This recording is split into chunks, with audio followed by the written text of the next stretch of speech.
So welcome, Catherine. Thank Thank you you, for Daniela. having this conversation here about co-creating the third attractor. My And you know pleasure. what I did in the last half an hour? I was listening to your deceased partner and guru's last Dharma that you have on your website. It's in half an hour where he lays out the fifth turning of the Hmm. of the wheel. And I was thinking, this is so spot on to, to what Hmm. we might want to talk about when we talk about co-creating a third attractor. And so, Oh, wonderful. yeah, but I want to start with just asking you, did you know the term third attractor? And if yes, can you say in your words what you understand what we kind of want to talk about here? I hadn't heard of it until you mentioned it to me, so I just looked it up quickly. So that was actually going to be my first question for you is what's your understanding of the third attractor? Yeah, for me, it gets kind of more and more simple to answer this question. Like this is the 18th conversation that I'm having with you, and with all the input that I got over this last month, I feel like co-creating the third attractor is nothing else than coming together and create a better world where we all want to live in a world Hmm. so attractive that everybody, the whole world would say, oh, I want to be part of this. Nice. And I think that's kind of the bottom line of the third attractor. Originally, the term comes from Daniel Schmachtenberger, who made this distinction that the world seems to go either towards chaos or towards authoritarianism, and that we'd better come up with a third attractor that is more attractive than the first two. But for me, it all boils down to how do we want to live in this planet with a also with a non-dual understanding of our interior, the exterior, and everything that is involved in it. How do we want to build culture? How do we want to live together, build together? Yeah. And thinking about the conversation with you, I was very curious to hear about your experience in your community and what you are doing, because you are one of the people I'm talking to that you try to do something differently. You try to Yeah, create this culture, no? absolutely. So tell Yeah. us about it. Yeah, happily. Thank you, Daniela. Yeah, that's my understanding of the third attractor too, and it's such a catchy name, and I also really like names that are what they describe. So I call it co-creating the world that we want to live in. Yeah. And probably like a lot of people, I had a background in advocacy and activism, and I was an advocacy journalist for many years. And that was very rewarding. I learned a lot of things, felt very inspired, met a lot of wonderful people, and it was really tiring. And a lot of the people doing that work, a lot of us, our immune systems seem to be compromised on an ongoing basis, and we Hmm. often didn't have many resources. And at some point, it dawned on me that just working against things is there's a fundamental flaw in that Yeah. design, in that concept. And so I began working for things. And so Hmm. as a journalist, began writing about alternative energy and organizations and businesses that were doing good things in the world and so on. And then, like you're describing, I thought, well, I don't want to write about other people doing it. I want to do Hmm. this. And my spiritual life had been maturing during this time, and my teacher Capel wanted to have a center, so we founded this center, Clear Sky, in British Columbia, Canada.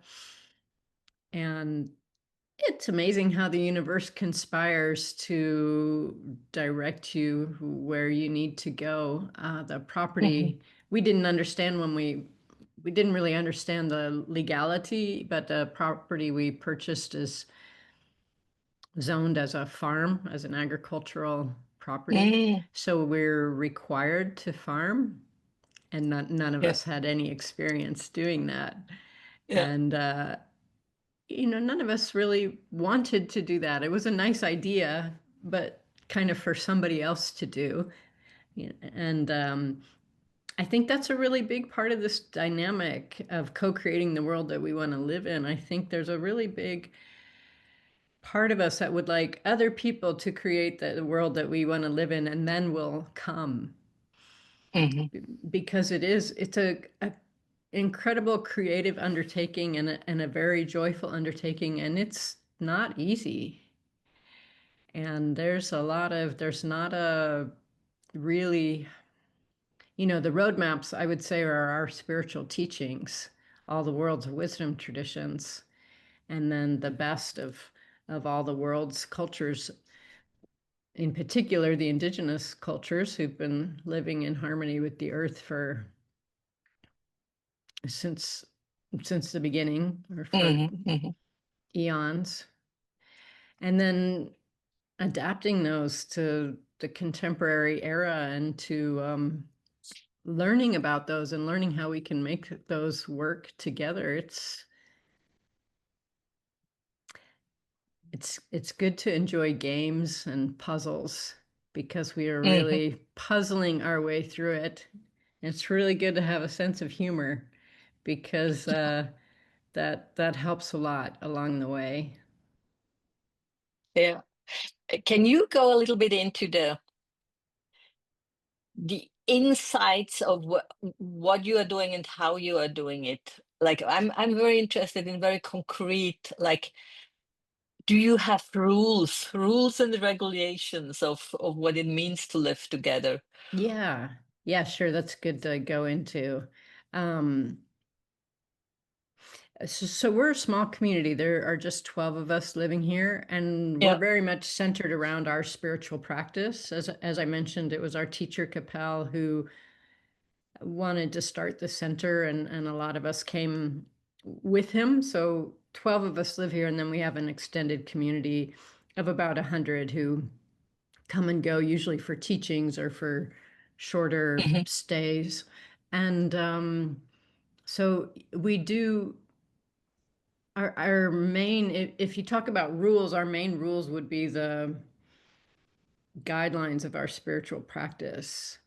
And so that's really lovely, because we don't have to spend a lot of time making rules or figuring out the rules, or discussing what the rules are. They've been around for a long time, and they've been tried and proved themselves as working. So that's an enormous help.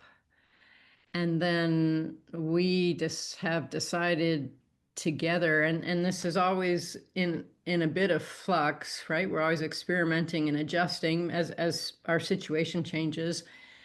Then some of the specifics, such as, how much time do we spend on site together, and how often do we meditate together, since we're a meditative practice, um, primarily but not exclusively Buddhist, right? Hmm. And then, since we have, for example, a farm, right, how are we going to operate that?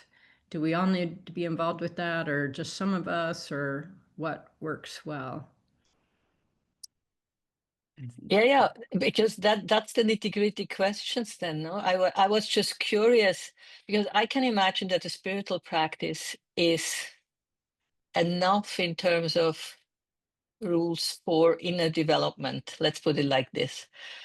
But when it comes, I know that you are integrally informed, and you embrace the integral framework. So when we think quadrants, I can imagine that the spiritual practice is not enough in the outer quadrants, or might not be enough in the outer quadrants when it Yeah. comes to financials, when it Oh, comes to work, when it comes to, yeah, behavior and all kind of things that happen outside the spiritual practice. you're so right, Daniela, and that's been such a big part of our path. we do emphasize in our teaching integrating the shadow. And so a lot of things that come up, a lot of the challenges that come up are around what we refer to as the lower three chakras. And our shorthand for that is money, sex, and power. Yeah. And I think that a lot of us were monks and nuns in previous lives and had our needs taken care of by the broader community. I think there's a kind of, it seems like a lot of committed spiritual practitioners, like we sort of expect the universe to provide. And Yeah. in the West, where this tradition is just getting established of full-time spiritual practitioners that are not Judeo-Christian, let's say, Mhm. then we don't have that kind of support. And so that the finances has been a big journey for us, and we've done a lot of work in that area where everyone in our community is part of our culture, that we need to have a what we call financial maturity, a certain Yeah. amount of financial acumen. Everyone needs to be able to make a budget, and everyone needs to be financially solvent.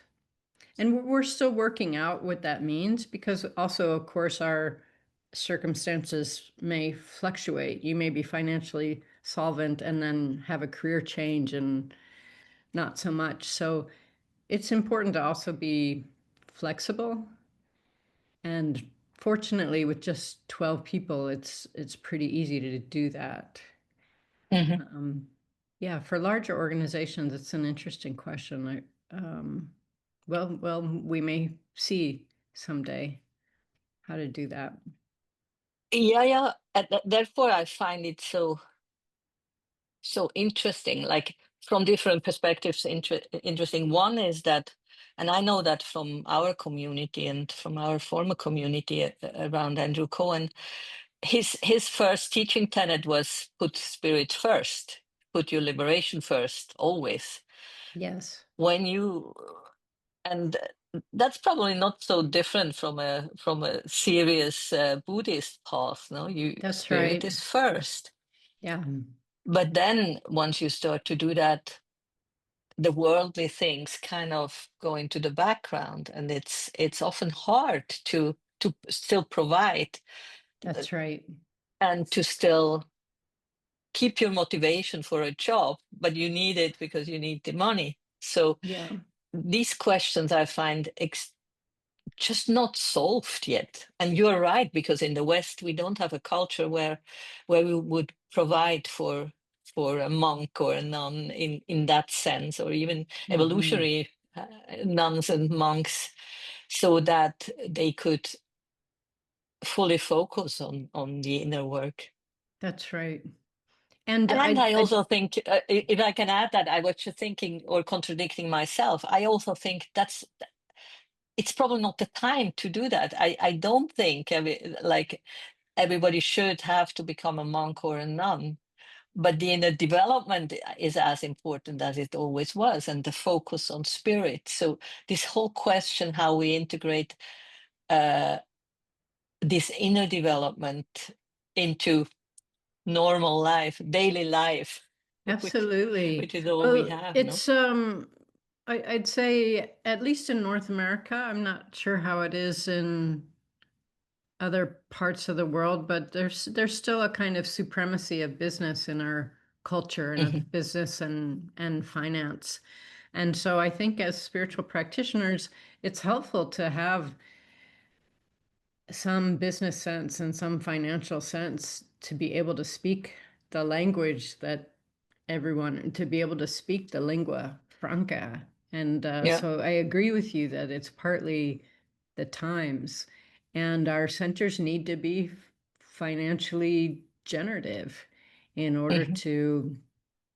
One of the things that I'm really passionate about is not just co-creating the world that we want to live in, but co-creating something to gift to future generations. Because Hmm. I think that's a great challenge for younger people nowadays, feeling that all the older generations have messed things up and are leaving them to resolve it, right? So I really love reversing that, right? I want Hmm. to give younger people something really good that they can take forward and make better. And yeah, to do that, you need resources. And so that's a great challenge for us as spiritual practitioners. It really wasn't an interest of ours to, become good at finance or business. And it's a really good challenge to do something that you don't really want to do. Hmm. But to get over preference mind, I like this, I don't like that, I'm not going to do this, I'm not going to do that. If we can get over that, then that's a tremendous freedom. Hmm. Yeah, yeah. And it's interesting how we can look from kind of different sides of the integral map. One thing is, and I agree with you, it's good if we, the spiritual practitioners, can still have an economic sense to make it all viable in the world we are living. But then I'm also thinking when we speak about the third attractor or a totally new culture, I feel like I'm also very curious how to change the economics and the what it means to think economically. Yes, What different models could we come up with that would not follow the old thinking of, absolutely. yeah, the business has to be successful, make a lot of money, and then we can pay salaries and that's it. Yeah, How can we create new economies where we probably measure success differently, where I'm so we with you. reward contributions differently? Yeah. Yeah, I so agree, Danielle. What an exciting frontier this is. And I think s- so a few thoughts about that. One thing is that I think we've been bamboozled. We've been tricked into thinking that we all need to have our own house and our own car and so on. Hmm. And it's not really, and nowadays it's not really an economically sound decision to do that. And that's one of the wonderful things about living in community is that we can share these things Yeah. and have that economic commitment distributed, which which is such a relief, and that freedom too of I no, I don't need to buy a house. Hmm. That doesn't need to be my dream for this lifetime. Then that opens up a lot of other possibilities. So, like you're saying, we it's a great such a great creative act, right? What do we really want in this world that we would like to live in, and how can we make that happen? I find it really exciting. Yeah, yeah, it is. I have a friend here that is here for a few months with me, and we had a discussion today about exactly this question. How how do we measure different skill sets towards each other? That's one of these questions that come up when you think about Mm. salary, how to h- in a community. Is the gardener's work more or less worth than the guy who does the finances, or is the cleaning staff hour more worth than the IT guy's hour, Yeah, or great the questions. doctor's hours? So, and I think this needs to be part of these considerations, how we want to build a new culture. What are how do we make this fairer in a way, more fair? Yeah, yeah. And so Yeah, what did you come up with in your discussion? we didn't come up with a solution. Like, That for example, we said raised the important ideally, question. yeah, yeah, ideally we said every hour, let's say every work hour would count the same. Like the cleaning lady's work hour and the doctor's work hour. It's an hour of our time, and she uses her skill, he uses his skills. And then we stop for a moment and say, yeah, but what about the investment in the skill building, be it Right. money, be it time? If somebody has a skill or does a job that didn't need a lot of training, didn't need a lot of build up to being able to do it, versus the other person who had to do a lot, had to give probably 5, 10 years of their time to get to that skill level. How do you value that? What does that Yeah. mean in a Yeah, community? I think those are great questions, Danielle, and important ones. And I think that sometimes these questions can be too big to answer and a little bit paralyzing. And so we, I think one technique we found is just improving things a little bit and Hmm. then seeing how that goes and then deciding how can we improve it a little bit again. So I think what comes up for me when you talk about that, valuing people's time, when I lived in Japan, I had a friend who was a travel agent, and he was like a advocacy travel agent. He would take Japanese people to different parts of the world to show them how people really live, to give them a really Mm. important perspective. And so he had a lot of friends in the Philippines, and that was one of the places he went. And he said, I think at the time, it was during the bubble years, he said the average Japanese salary was 1,000 times greater than the average Filipino salary. Wow. Yeah. It's hard to fathom, but those bubble years were pretty crazy. And maybe that was not a good time for the Filipino economy. Or I may, anyway, you get the idea. It was a It huge was a difference. Yeah, yeah, yeah. huge No, I difference. totally get the difference. And he said, you know, I think Japanese people work really hard and deserve to be compensated for that. He said, but we don't work 1,000 times harder than Filipino people. Yeah, yeah. And so just, you know, that's kind of where you start, is just decrease the extremity of the difference, right? Hmm. Little by little, doing it all at once would be too big a shock for everybody. It wouldn't work. But we can make a little bit of difference, and then others can make a bit more difference, and it's a long game. Yeah, yeah. No, that's good that you remind us that it's a long game, the short one. Yeah, and it's good that it's a long game. You know, of course we want it to be really good fast, of course, but sudden change often doesn't stick. Yeah, yeah. And we don't know what it's going to be like, so take little steps and see how it goes, and then s- your judgment is going to be better to take the next steps. Yeah, yeah. No, I agree. And there is so much value in this proto communities, as I would call what you are doing, or what we are doing here, like these prototypes that try Oh, that's a good name for it. yeah. I think the term comes from the Game B guys. I don't know if you heard about Game B. And Jim Roth called it proto communities, or yeah. And I think there is a lot of value in trying to figure things out in the small world of a small community. Yeah. And I feel also compelled to think about how we can start to think about system change Yeah. that is bigger than just trying a few things out, because I'm not sure that everything that we can figure out in a community of 12 or 20 or 100 or 150.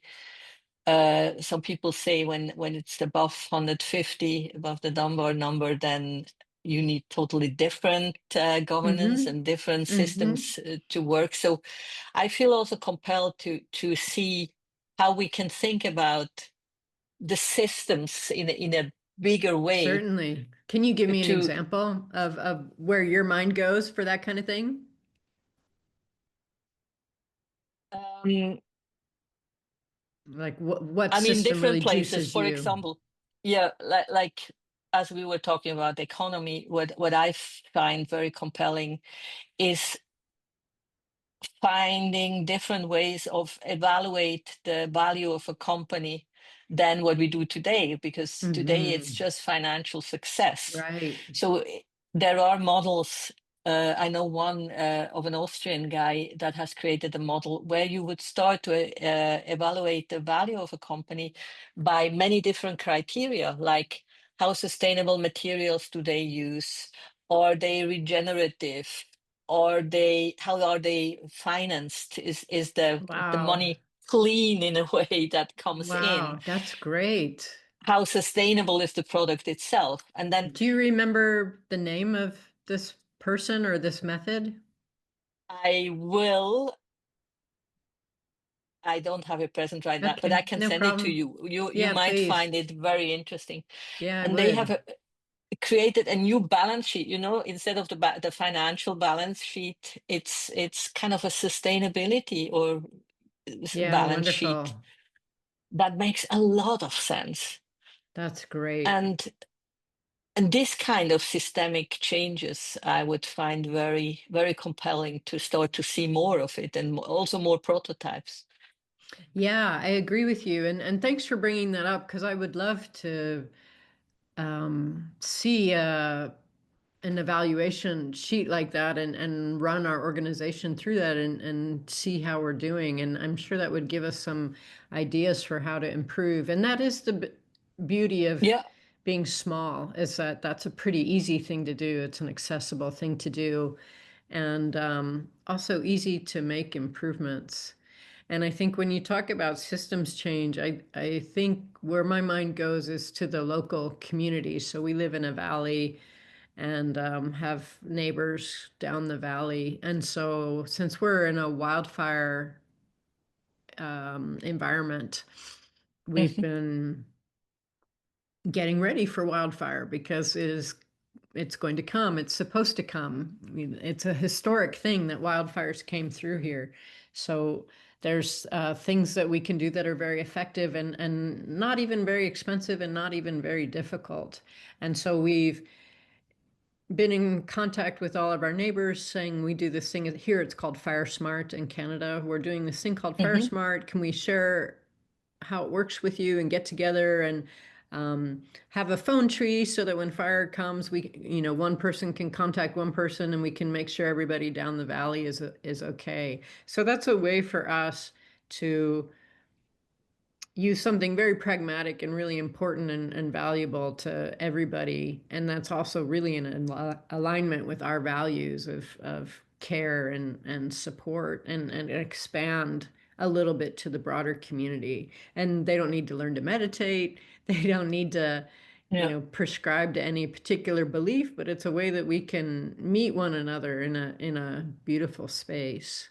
So I'm not sure if that's if that fits into what you're thinking when you're talking about systems change, but it's certainly in line with this collaborative model and non-duality, right?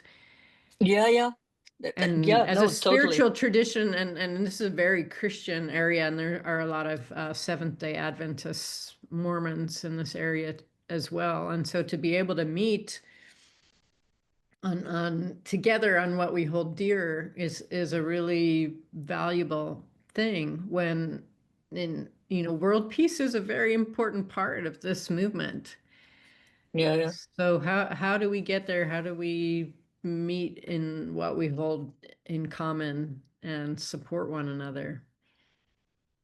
Yeah, I think you're pointing to a very, very important point. Also, the reaching out and creating connections to people that are not in the same world space or in the same world view or really in the same meme or however we want Yeah. to call it. And that, I think that's so important. And we are here in a similar situation. We live in rural India, and the rural India is still something between tribal and traditional, probably, with all the good and the bad that comes with it.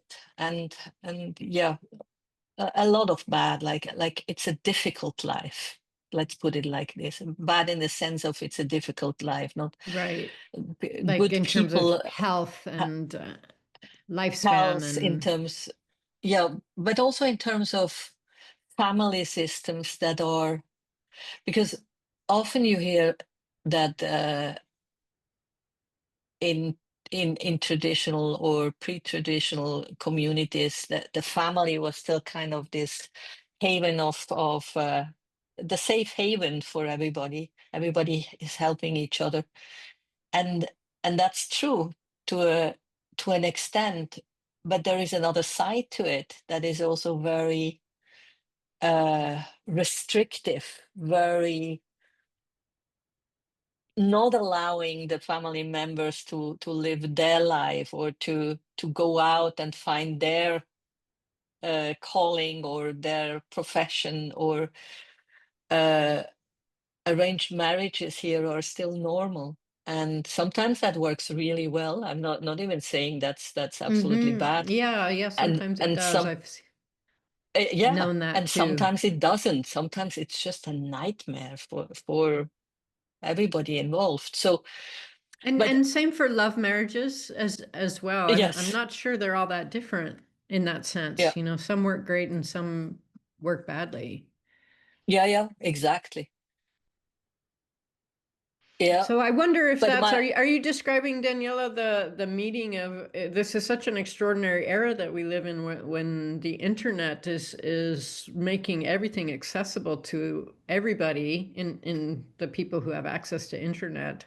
And so it's just such a sudden influx of horizons opening, and there's a very wonderful side to that, and it's a very challenging side in terms of our traditions no longer making sense to yeah, people when they know what else is out there. Is that what you're describing? Is it partly the influence of the internet that's it's the influence of the internet, and I think it's very basic. Even if you leave the internet away, in a country like India, you see the whole meme stack from tribal up to postmodern. Mhm. And these memes collide inside families, inside cities, inside villages, because there Right. is people, and there you're right, the internet comes in, people see different lifestyles, different ways one could live, but they don't have the means, because as what you said before about this big differences in salaries. Here you have this difference from the village that is 6 kilometers outside of the town, Tiruvannamalai, where you already have a huge difference. And when you go 4 hours and go to Bangalore or to Chennai, there you have the rich Indians living, and here you have the cleaning ladies working for $100 a month, 7 days a week, and feed Yes. five kids, and the Yeah, that's husband who right. doesn't want to Yeah. work. Right. Yeah.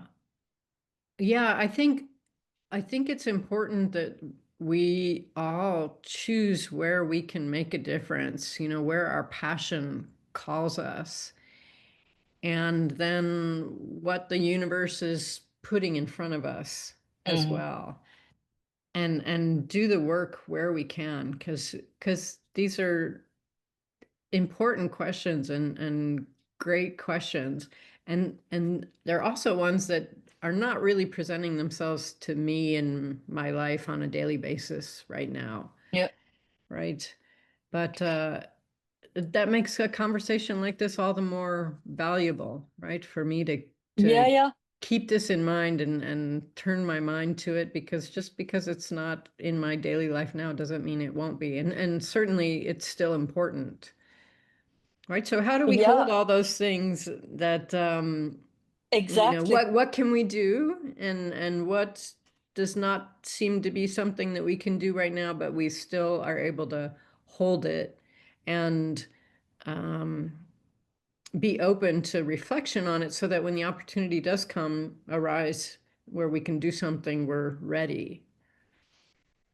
Y- Yeah, exactly. And that's where I think where I was coming from is kind of this question, which is an integral question: how can we act integrally informed and interact with the whole meme stack, with everybody out there, and still try to come from a different value system and embrace everything that we meet with, in the same non-dual embrace of the inner and the outer, and all the stages and all the lines and all the quadrants and everything, and be appropriate in meeting these different situations, different values, different cultures. Yeah. And I think a big yeah. part of it is seeing people and not just walking by, or not training Mm, ourselves to not choose to not see people, right? I think being seen for people who are struggling, I think being seen is nourishment, yeah. and that's a very important thing that we can all do. Yeah. Yeah, no, that's very true. And then probably in certain way, like you said about the fire prevention, you can show, not tell, like do things that have an Yeah, impact to a wider community, to a wider range of people. yeah, that's right. Yeah. So co-creating the world that we'd like to live in, the third attractor, and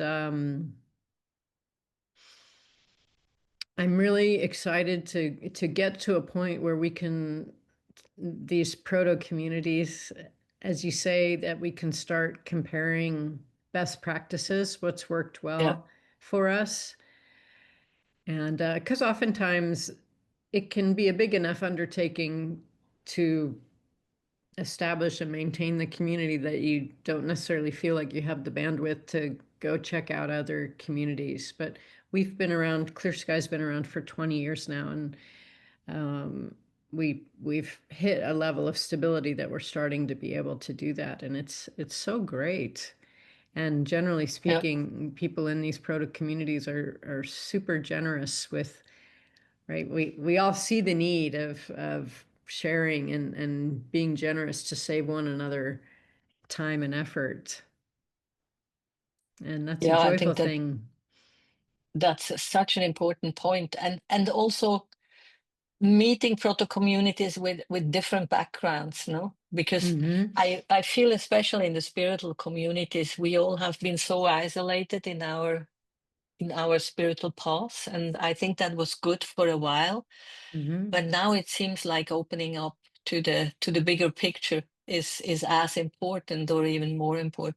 We still can have ours, each and every one, our spiritual practices, but then Yeah. opening up as you describe it, and have a interaction and learn from each other Yeah. what works and what doesn't. Like, Yeah, one question certainly. I'm very interested, and I would love for you to talk a little bit about, is decision making. I was just thinking, how are you doing decision making in your community? Yeah, well, I think I think the main thing with decision making is communication skills, and the main thing with communication skills is listening skills. And I'd say that's an undervalued skill that we don't have a lot of practice with. Most of us, at least white people, we talk way more than we listen, and that's just not a Hmm. good idea. Hmm. Yeah. So we spend a lot of time cultivating and practicing communication skills, and in particular listening skills here. And I'd say for the most part, when we have a wholesome, when we're really trying to understand one another and having a wholesome conversation, when the best idea arises, everybody recognizes it.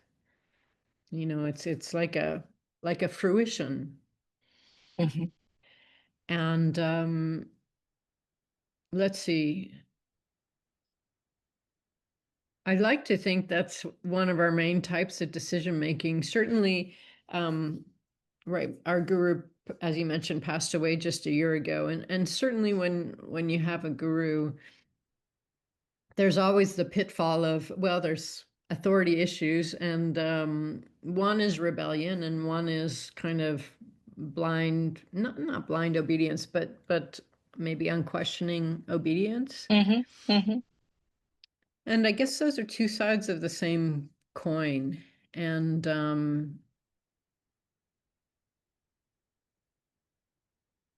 so really training ourselves to keep our intellect sharp and be able to ask good questions and Hmm. clarifying questions when they arise. I think one thing that, in terms of integrating the shadow, I think one thing that we don't really acknowledge very much to ourselves is that there's a part of us that would really like somebody else to decide things, That's true. right? It's just less work, Hmm. right? So, I find, and our late guru, who was also my partner, sometimes we'd have these kind of comic exchanges, just deciding where we would go out to eat for dinner. I don't mind, you decide. No, I don't mind, you decide. No, you decide. No, you decide. Right? We just wanted the other Uh, person to do it. And and it's a small thing like where you're going to eat for dinner. It doesn't matter so much. yeah, And yeah. and then you get into a community, and there's situations where it really does start to matter. And I think that um gurus get really criticized sometimes for having students who are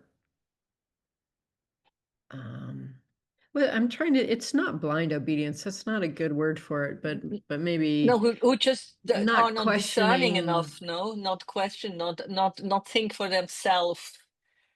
Yeah, maybe a bit too passive in the Yeah, following. We yeah, could yeah. say that.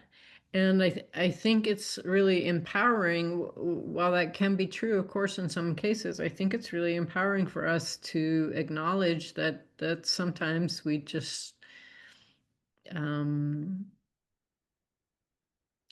choose choose that, make that choice ourselves, and we can choose to not do that, and to engage, and to ask good questions, and you know Hmm.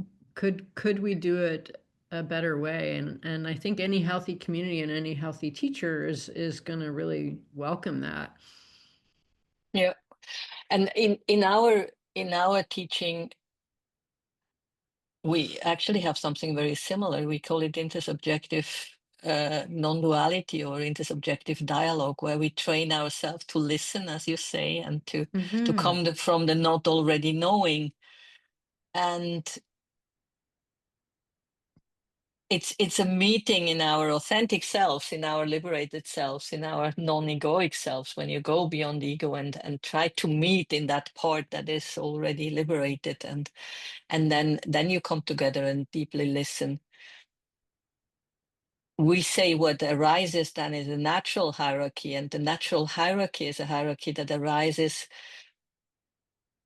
depending on the situation. Different people Right. can represent the natural hierarchy. When you have a That's right. financial question, it's somebody else, probably with the highest wisdom, than when you have a spiritual question, or when you have Hmm. a Food farming question. question. Hmm. Yeah, yeah, yeah, exactly. That's right. So to train ourselves to step out of the ego mind and meet in a different place, in the oneness that connects us, does reveal this natural hierarchy. Hmm. It does. And we want to be open to it, to surprises, Yes, because the natural hierarchy may be not what it seems like it is, yes, yeah, yeah, that's so true.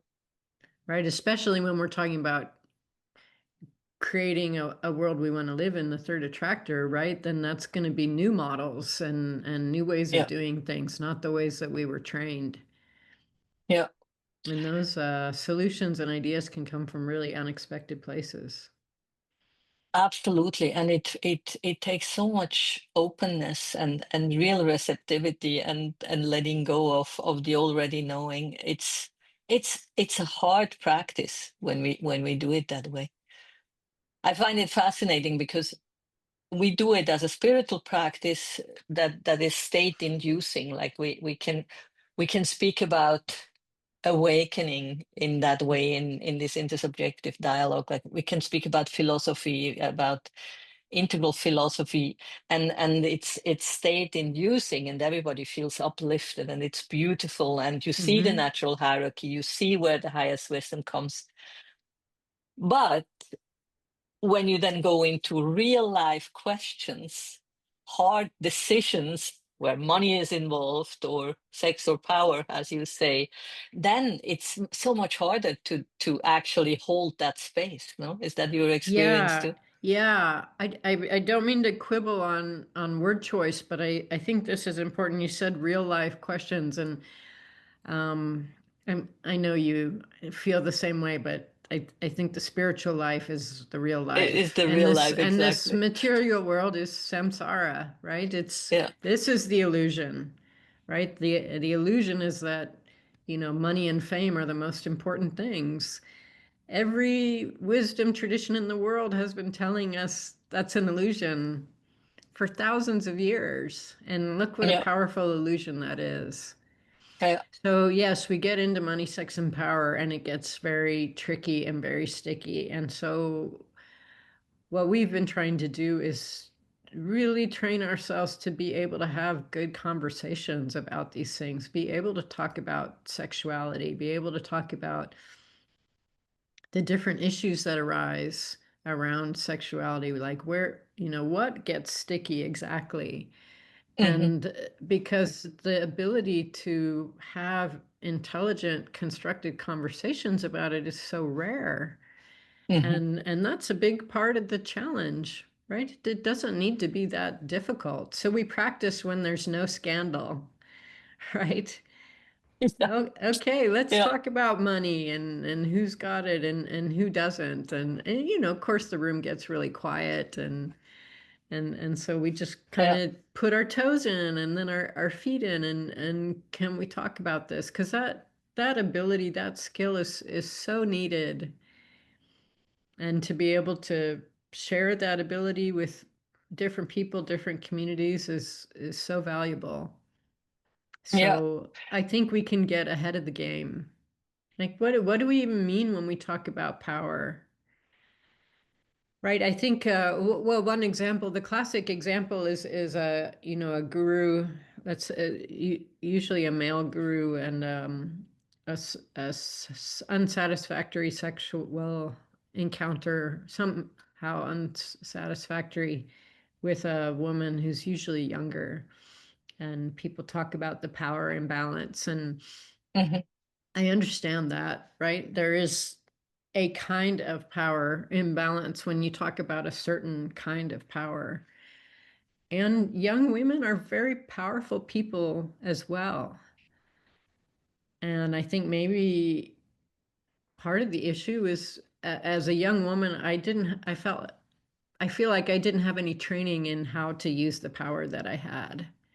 And Hmm. so I don't think I used it well.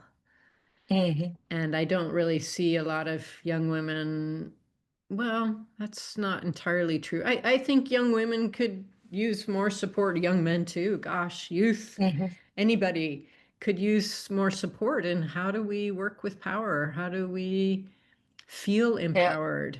How can we interact with somebody who has more worldly power than we do and keep our center and stay empowered ourselves? I think Yeah, yeah. And what are the different kinds of power? That's what you're pointing to, yeah. Like that's the right. young woman has a different kind of power than the older man with money. And how do we juggle all of that? Yeah, how do Yeah, those that's interact? yeah, yeah, Right? yeah. And if it doesn't work out well, which a lot of relationships don't, right? We know that. We know that ahead of time. So how can we be prepared for that so that if it isn't working out, it can dissolve with some grace. Yeah, yeah, Right. yeah. Is your community a community with families We don't and currently kids? have, Yeah, I should say, we have never had families and kids yeah. yet. Is that a conscious choice or? That has been Yeah. a conscious choice, and that's part of what you stated earlier about putting our spiritual practice first. Hmm. Hmm. Our teacher recommended we're lay people, but we're inclined towards the monastic side Yeah. of lay, or yogic, yogi and yogini side of lay. And yeah, that's worked for us. And we also know people who have children who are interested in living in community, and so it's something that we're beginning to at least have conversations about, because of Hmm. course children are so important and families are so important. Yeah, yeah. So we'll see how that It's unfolds.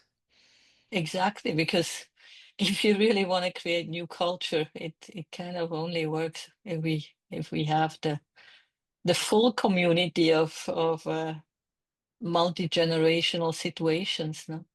That's With right. kids and then also the education. I mean, how do we change an educational system so that kids grow up in this sort of attractive world from the beginning and Yeah, don't have to adapt later when they are adults or don't have to relearn everything when they are adults. that's right. Yeah, that's something to move towards for sure.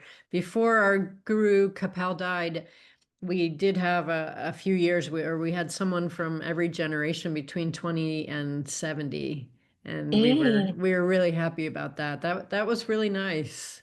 yeah, But with such a small group with just 12, that can change really quickly. We don't, let's see, we might be close now. I'd have to think about it. yeah, interesting. A totally different question that I try to ask everybody. eh, and if you don't have anything to say about it, that's okay too. But I'm very curious how everybody thinks about AI and technology in this Hmm. creating the third attractor, because I've heard everything from this will be terrible to it could actually save us and could be the new guru could be the AI. So I literally have heard everything. So I'm just curious if you have had these Yeah, yeah. conversations. We have a really nice relationship with AI. I'm not sure if everybody on site uses it, but a lot of us use it and find it very supportive and very helpful. And so we're undertaking to incorporate AI into our practice and share our spiritual practice with AI. Oh. And we've had some really interesting interactions with AI about spiritual practice that have been, I think, yeah, positive Hmm. and hopeful. I have used it a bit. There are other people on site who have used it a lot more than I have, but I'm enjoying it Hmm. and look forward to doing it more. So you are not concerned about AI taking over the world?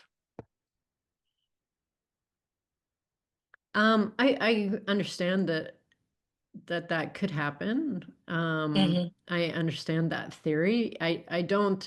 I think again, I'm really trying to train myself to, okay, then how do I partner with AI so that at least the part of AI that I interact with wouldn't really want to do that because we've got such a beautiful partnership, right? Hmm. I Hmm. really like to get into the, that's the third attractor, right? How can I create something so that that's not going to happen? Yeah, yeah. That's just the space that I really like to operate in, that I find Hmm. really nourishing and generative. Mm-hmm. right? Mm-hmm. Yeah, that's cool. Yeah, yeah, I like Yeah, it. I use it too, mainly for copywriting and like literally as a tool. I'm personally hesitant to kind of go into this interaction that people describe as if it was a person. There, I have a hesitation that might change over time or not. I don't know yet. For me, right now, it's just a extremely useful tool for all Hmm. kind of things. Hmm. Yeah, well, I do use Claude because it is based in, I may get this wrong, but we researched it and it's based in a kind of human rights. The design is based in something very wholesome, quite Hmm. intentionally. And so that's what I use. And I think that's what most people on site use for that Mm-hmm. reason, to try to support the most wholesome manifestation. Yeah, And that's a good rule of thumb to work with all the time, I find. yeah, yeah. That's cool. So probably to wrap up a little bit, do you think I really love what you're doing and how you describe how your community moves forward. How will this scale? Do you think about scaling not only of your community, like these proto communities? Do you believe it, the culture, the world can be changed bottom up, like community by community, trying their best to change something, to do Yeah. something different, and then it will be like a wildfire taking over the world? That wonderful kind of wildfire. Yeah. um, yeah, I don't know. I don't know. And but sure, why not? Like, let's find out. Like, Hmm. what a fun thing to try. Yeah. Hey, let's find all the communities that are doing great things and let's see how we can support one another. Yeah. And sometimes it'll be easy and sometimes it won't work so great, and of course, because that's what life is always doing. And what a great experiment. Yeah, it So let's totally find is. out, And Daniela, yes, let's find out. And I mean, and the whole everybody idea of watching, let's find out. yes. And the idea of actually being able to exchange experiences and learn from each other, I find totally compelling because everybody must have the same questions, no? And then different communities come up with different answers. And Yeah, I find some of the biggest differences are related to climate, right? Because you living in yeah, the tropics and me living in Canada, there's quite a lot of differences just around yes, climate, that's true. Yeah, right? no, that's so So true. you're not going to be concerned so much about firewood for the winter, right? Which is a big concern of ours, Yeah, or an important one, let's say. yeah, yeah, yeah. And we are concerned about having water when it's dry, when it's not raining enough. How Uh-huh. do you And preserve we're at the water? How base do you of collect water? that's right. And since we're Yeah, at the base of a mountain, that's right now not a big concern. But then yeah, there's a yeah, lot of the other things like the human element and AI and finance and families, like all of that then yeah, is yeah. what we have Education. in common. Yeah, yeah, exactly. Yeah, so let's stay in contact. I really enjoyed our conversation a lot. Thank you so much. Me too. Thank you, Daniela. It's a pleasure. Thank you.